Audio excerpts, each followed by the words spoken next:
কেমন আছেন তিনি? এখন কিছু বলা যাচ্ছে না, অপারেশন করতে হবে।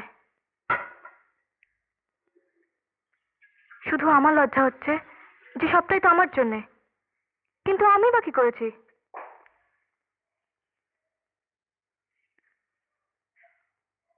বাবা, তুমি থানায় গিয়েছিলে? না রে, বাইরে থেকে ফিরে এলাম। ভেতরে গেলে না কেন? সব কথা খুলে বললে না কেন? তোমার ভয় আমাকে অপমানের হাত থেকে বাঁচাতে পারলো? তুমি জানো 10 জনের সামনে আমাকে কিভাবে অপমানিত হতে হয়েছে?